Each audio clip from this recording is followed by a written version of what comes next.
Question 5C, we're going to solve this by elimination. So when elimination is when we combine these two, we want to make sure that a variable disappears.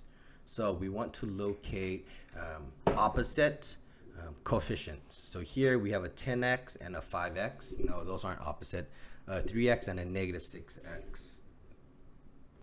So let's see if I can get the top to be the same. I'm going to multiply the top by 2 here, and I'm going to explain why. Notice this and this. I want these two to be opposite reciprocals. Okay, so the least common multiple would be 12y. All right, so let's do that. I'm going to multiply the top here by 2, and that's going to change it. So that becomes 20x plus 6y is equal to 2. That's the top equation. Nothing happens to the bottom equation of 5x minus 6y is equal to 23.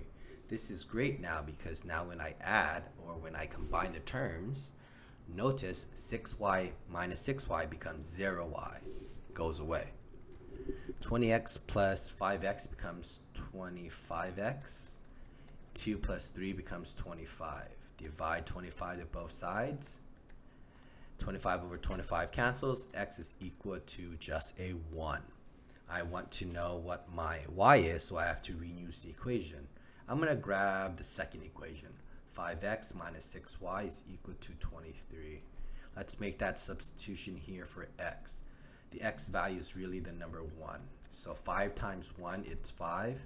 Minus 6y is equal to 23. Minus 5 to both sides. This gets you negative 6y is equal to 23 minus 5. That gets you 18. Divide negative 6 to both sides because, again, we're trying to get this alone, so we're making the number 1. Y is equal to negative 3. So the solution to this system would be 1 comma negative 3.